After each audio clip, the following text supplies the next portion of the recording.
Bon, pour cette histoire, la personne, elle nous dit qu'elle a tout anonymisé, bref, etc. Et que les personnes importantes à connaître, c'est elle, Cassandra, celle dont on va parler principalement, et son cousin qui s'appelle Drew. Il y a aussi les gamins du quartier, il y a Josh, Kylie et Evan.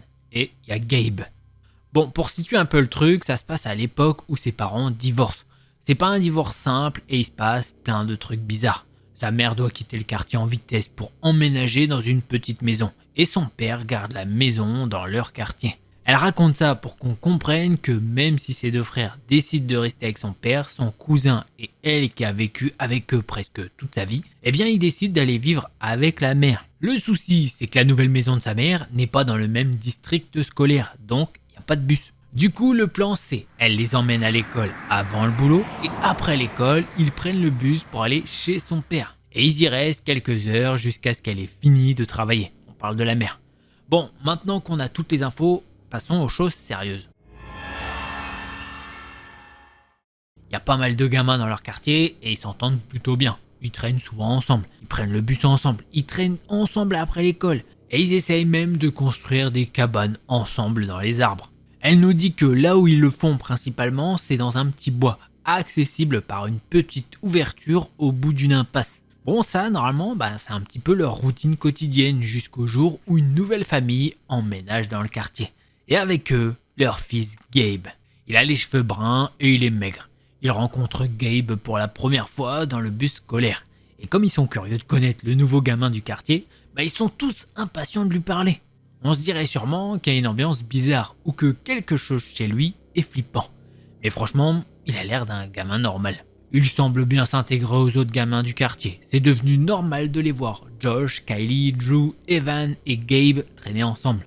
En apprenant à le connaître, ils apprennent que Gabe va en fait dans leur école, mais qu'il a été renvoyé après avoir jeté des trucs sur un prof, et que c'est seulement cette année qu'il a pu revenir dans leur école. À l'époque, ils mettent ça sur le compte d'un truc bizarre, mais avec ce qui s'est passé après, ça aurait dû être le premier signe d'alarme. Bon, Gabe, Drew et Cassandra, ils deviennent proches. Cassandra, elle traîne plus avec lui qu'avec les autres gamins. Elle le considère comme un pote, pas juste un gamin du quartier avec qui traîner. C'est pour ça qu'il ne le lâche pas tout de suite après ce qui s'est passé. Elle n'est pas là quand ça se passe, mais on lui raconte après. Un jour, Drew et elle montent dans le bus et elle remarque tout de suite que Gabe n'est pas là. Ils s'asseyent toujours l'un à côté de l'autre dans le bus. Elle pense juste qu'il est absent et Drew décide de s'asseoir à côté d'elle. Kylie et Evan, qui sont assez près d'eux, commencent à parler d'un truc qui s'est passé et ils se joignent à la conversation. Apparemment, peu de temps après qu'ils sont partis chez sa mère, Gabe a invité Kylie, Evan et Josh chez lui. Elle ne se souvient plus de ce qui a déclenché ça, ni de ce qui s'est vraiment passé. Mais ça se termine avec Gabe qui poursuit Josh chez lui, avec un couteau à la main. Josh habite de l'autre côté du quartier et une fois rentré chez lui, sa mère sort pour voir ce qui se passe, parce qu'elle l'a entendu crier depuis le jardin. Quand elle sort, Gabe les poursuit tous les deux à l'intérieur. Le plus flippant, ils entendent Josh dire qu'il rit et qu'il a un sourire aux lèvres en le faisant, comme s'il aimait les terroriser. Les flics sont appelés et franchement, elle ne sait pas ce qui s'est passé, à part que Gabe a été renvoyé de l'école pendant quelques jours après ça. Quand il revient, il fait comme si de rien n'était. Les gamins de leur quartier commencent à s'éloigner de Gabe après tout ça. Surtout Josh qu'elle ne revoit jamais lui parler. Qui pourrait bien lui en vouloir à ce petit ? Son petit cerveau stupide, c'est elle qui le dit, de l'époque, se dit peut-être que le gars a voulu faire une petite blague et que ça a mal tourné. Ou un truc dans le genre. Et voilà, comme elle le dit, elle était naïve. Elle croit vraiment que Gabe a changé après ça. Comme si un truc avait refonctionné dans son cerveau. Et peu de temps après, ils sont dans le bus et elle lui parle, assis aux mêmes places. Tout d'un coup, il sort un crayon et essaye de la planter avec. Il fait pas juste essayer de la planter, il la plante. Dans le coup, et heureusement, il perce juste la peau, pas assez fort pour que ça transperce bien comme il faut. Mais ce qui la choque encore plus que ça, c'est que le mec, il rit comme un fou. Elle décide de changer de place, quand elle descend, elle a envie de vomir. Elle n'aurait jamais dû faire ça. Elle touche son cou et il y a un petit peu de sang quand même, mine de rien, donc heureusement qu'il n'a pas enfoncé plus loin que ça et qu'il n'avait pas plus de force. Et elle croit encore aujourd'hui que ce choix a provoqué ce qui s'est passé après. Il est renvoyé du bus pendant quelques jours et quand il revient, ils le font s'asseoir à l'avant du bus. Il sait que c'est elle qui l'a dénoncé. Quand elle passe devant lui pour descendre du bus, il la regarde fixement. et elle se sent forcément mal. Il l'insulte de tous les noms, de balance, et elle a peur de lui. Une semaine plus tard, tous les gamins de leur quartier décident qu'ils ne traîneront plus avec Gabe. Et elle aimerait pouvoir dire la même chose. Mais après tout ce qu'elle vient de raconter, vous le savez, à l'époque, elle était naïve et stupide. Finalement, il lui envoie un message pour s'excuser et lui demande si Drew et elle veulent traîner ensemble. Elle ne sait pas pourquoi, mais ils acceptent. Elle croit qu'il a dit que lui et d'autres gamins allaient traîner dans le petit bois, construire des cabanes, et elle croit que c'est pour ça qu'elle a accepté. Parce qu'il y avait d'autres gamins selon lui. Alors ils vont le retrouver chez lui qui habite un petit peu en bas de la rue. Il frappe à sa porte et il ouvre en tenant un couteau à la main.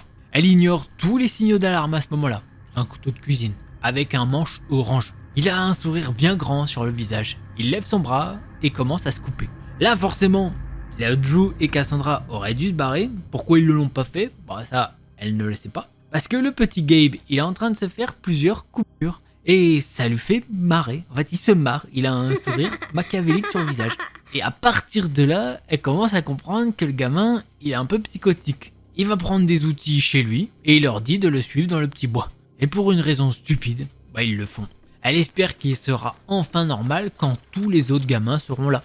Ils arrivent à la petite ouverture dans l'impasse et tout, et ils rentrent. Pour arriver au petit étang dans les bois, il faut descendre une colline légèrement raide et traverser les broussailles. Et enfin, ils y sont. Et là, je pense que vous vous en doutez, mais quand ils arrivent, il n'y a pas d'autres gosses. Elle regarde Gabe qui se contente de rire. Ils doivent être en retard. Nous, on va commencer tout de suite.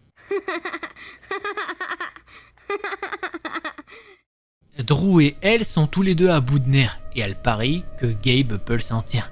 Cassandra, va chercher des bâtons et des bûches pour construire le fort. Il pointe l'étang, elle obéit et se dirige vers la zone. Environ 10 ou 15 secondes après avoir commencé à marcher, elle a envie de se retourner. Et là, comment vous dire qu'elle ne cessera jamais de remercier Dieu de l'avoir fait.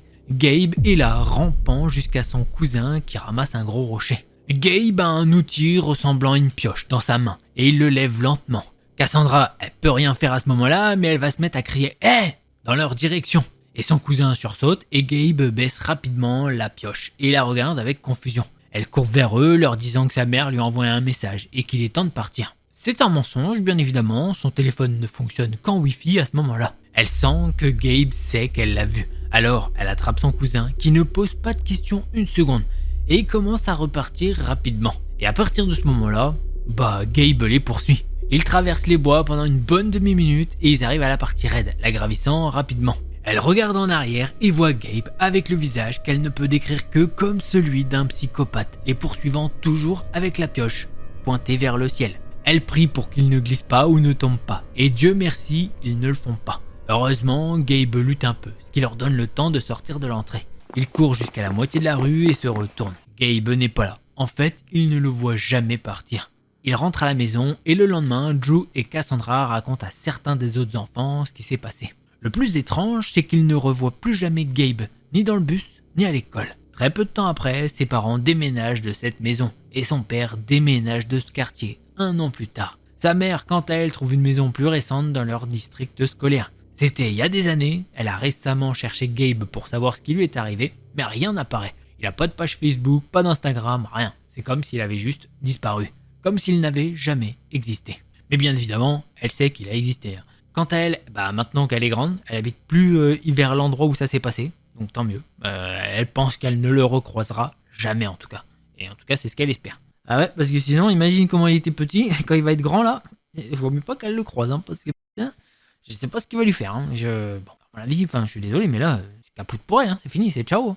Le petit, il avait des tendances, j'espère qu'il a été soigné, parce que, à mon avis, je pense qu'il est soit en soins psychiatriques, soit en prison, parce que vu l'énergumène, je pense qu'il n'y a pas grand chose à faire, ou peut-être mort. Ouais. Bref, prochain thread, celui-là, il était fou. Celui-là, le petit, futur psychopathe. Salut les petits potes, oui, l'intro se fait en thread 2, c'est comme ça, histoire de vous mettre directement un petit peu dans l'ambiance là, comme ça là. Non, c'est bien l'ambiance, tu vois. Et voilà, thread 2, qu'est-ce que j'ai à vous dire aujourd'hui? J'ai à vous dire que normalement la vidéo, il y a 4 threads d'horreur. Et j'ai une info quand même à vous faire parvenir, c'est que voilà, à partir de maintenant, normalement, on va repasser sur 3 vidéos par semaine. Alors pour l'instant, les jours sont ceux que j'avais avant, ça va être le mardi, jeudi, dimanche. mais avec possiblement, pour l'instant, c'est pas fixe à 100%. Il y a que le mardi qui est fixe à 100%. Je me dis que peut-être je vais aller tenter le vendredi au lieu du jeudi, on verra, ou peut-être même le samedi à la place du dimanche. Voilà, donc ceux-là, pour l'instant, en tout cas, de toute façon, je vous le notifierai, voilà, mais pour l'instant, c'est mardi, jeudi, dimanche à 19h. Voilà, comme ça, vous mettez vos réveils, hop, tu te mets ton réveil, tu prends ton téléphone, tu fais mardi, jeudi, dimanche, 19h, c'est Delcor. Voilà, tu prends le rendez-vous, comme ça, tout le monde connaît. Et si tu veux pas faire ça, parce que voilà, tu t'abonnes, t'actives toutes les notifications. Toutes. Comme ça, au moins, t'es sûr. Parce que YouTube, des fois, il te le dit pas que je sorti une vidéo. Oh, bah, il y a des gens qui me font des fois même, mais ça fait longtemps que t'as pas sorti de vidéo. Bah non, en fait, tout le temps, toutes les semaines, j'ai au minimum 2 vidéos par semaine. Donc franchement, c'est pas possible. Et bah, si vous voulez aussi des actus, c'est sur Insta, je mets des petites photos de cookies, des trucs comme ça. Bref, il y a de quoi faire. Et puis je vous préviens qu'il y a des vidéos. Bon, je pense que j'ai tout dit sur cette intro, donc bah prenez un petit truc à manger ou à boire si vous ne l'aviez pas fait. Voilà, faut parler français, faut bien articuler quand même. Et puis bah voilà, je vais vous laisser tranquillement en compagnie de moi-même. Ouais, je suis un fou.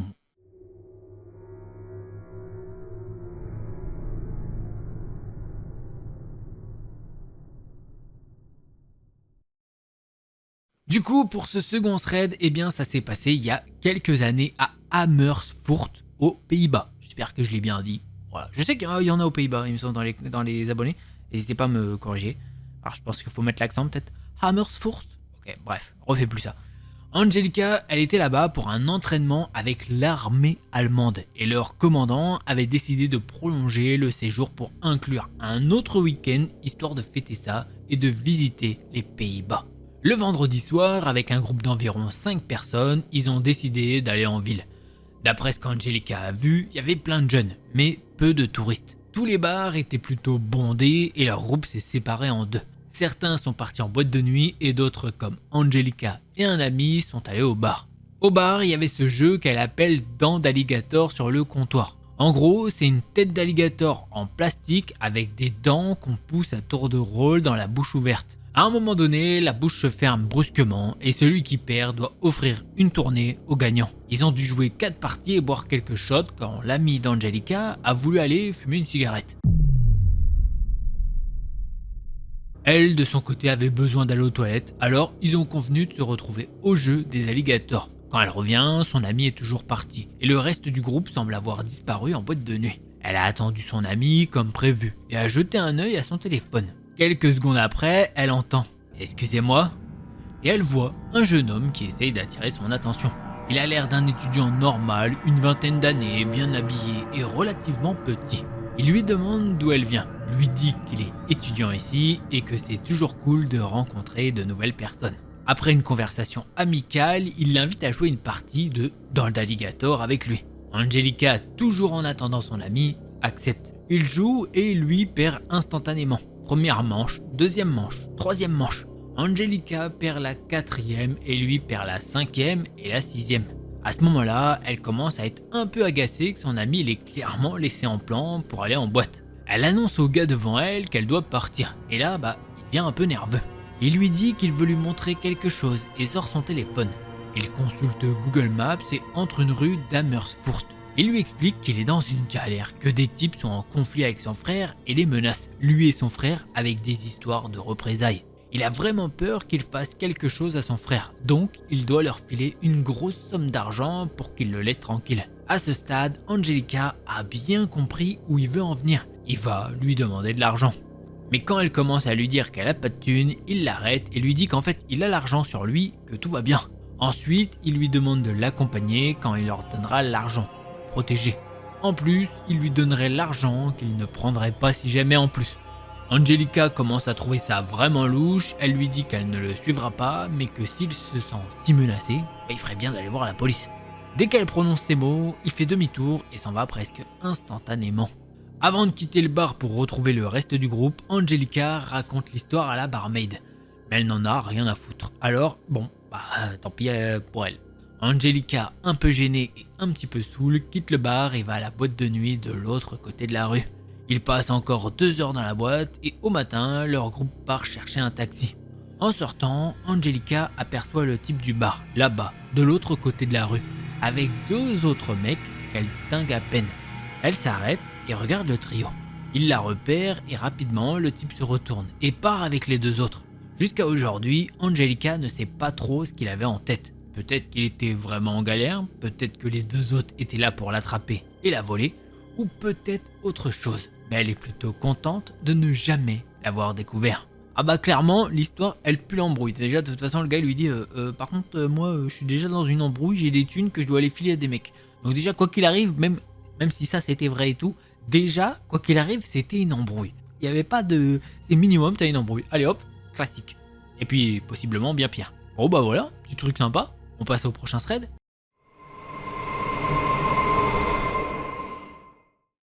Quand Carolina avait 12 ans, ses parents sont rentrés à la maison pour lui annoncer, à elle et à sa sœur aînée, qu'ils avaient acheté une nouvelle maison et les ont emmenés la visiter. C'était une maison de plein pied de 200 mètres carrés, située juste à côté du fairway d'un terrain de golf avec un grand salon, 4 chambres, 2 salles de bain et une salle d'eau. De l'extérieur, la maison semblait tout à fait normale, mais l'intérieur, tout sauf ça. Le salon et la salle à manger étaient entièrement bleu ciel, moquette, murs, manteaux de cheminée, rideaux et même la grande cheminée en granit blanc était peinte en bleu ciel. Elle l'écrit dans le thread, c'était criminel comme peinture. Les pièces familiales étaient décorées avec un énorme imprimé floral, des rideaux assortis, des fleurs de 60 cm de large. Chaque pièce avait un thème extravagant. Carolina pensait que ses parents étaient fous.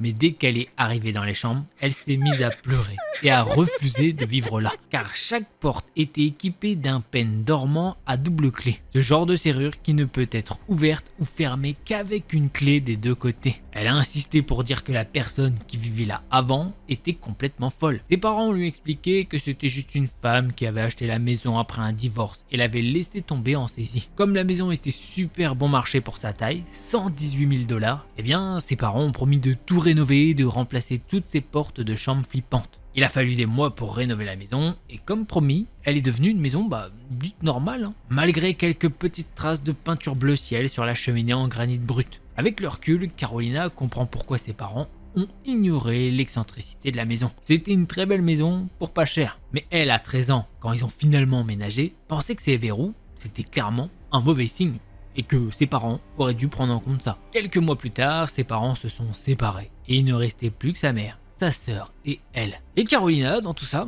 elle pensait que la maison était hantée. La nuit, elle entendait des pas qui partaient du fond du couloir, là où se trouvait la chambre de sa mère, et qui descendaient jusqu'à sa propre chambre, à l'avant de la maison. La première fois qu'elle les a entendus, elle a allumé la lumière et fixé le plafond, remarquant un petit trou juste au-dessus de son lit. Elle a commencé à rester éveillée la nuit à lire jusqu'à ce qu'elle entende les pas. Puis, elle levait les yeux vers le petit trou, se demandant s'il était assez grand pour que quelqu'un puisse la regarder en bas. Par curiosité, elle a vérifié les autres pièces et effectivement, elles avaient toutes des trous au plafond. La situation était tellement instable avec le divorce de ses parents qu'elle n'en a jamais parlé. De toute façon, les 3 filles de la maison se disputaient tout le temps, toutes les 3, parce que leurs affaires finissaient mystérieusement dans la chambre de l'autre. Carolina retrouvait des affaires de sa mère ou de sa sœur dans sa propre chambre, et on l'accusait de les avoir volées, alors qu'elle n'avait aucune idée de comment elles étaient arrivées là. La même chose arrivait avec ses propres affaires, ce qui ajoutait encore plus de tension à la maison, même si elle essayait de leur faire remarquer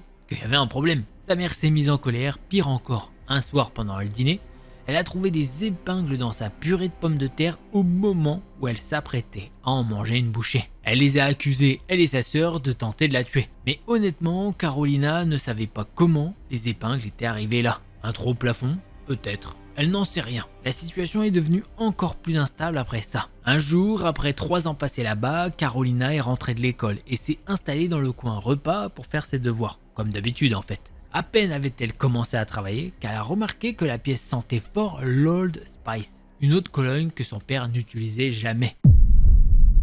Et ça faisait littéralement 3 ans qu'aucun homme n'avait mis les pieds dans la maison. Effrayée, elle a pris ses devoirs et est sortie directement par la porte coulissante en verre et a fait ses devoirs sur la véranda du jardin, persuadée que les golfeurs passeraient pendant qu'elle travaillerait. Sa sœur est rentrée environ 1 heure plus tard et Carolina s'est précipitée chez elle pour lui raconter ce qu'elle avait vécu. Elles sont restées quelques minutes dans le coin repas, à humer l'air, et rien. Sa sœur a écarté ça comme de l'imagination. Mais Carolina, elle l'a pas imaginé. Une autre odeur étrange était parfois présente, celle de la mort, dans la cuisine. lors des journées chaudes. Sa mère plaisantait en disant que c'était sûrement l'ancienne propriétaire et expliquait qu'elle avait disparu quelques mois après la fin de son divorce. Carolina, elle savait que c'était pas une blague, parce qu'il recevait toujours son courrier depuis des années. Parfois, Carolina se demande si sa mère ne plaisantait qu'à moitié et pensait vraiment que l'ancienne propriétaire était sous la maison. Et parfois, elle se demandait si l'odeur n'était pas autre chose. Quand sa sœur est partie à l'université, il ne restait plus que sa mère et elle. Finalement, sa mère a décidé que la maison était trop grande pour elles deux et elles ont déménagé dans une plus petite maison après y avoir vécu pendant 5 ans.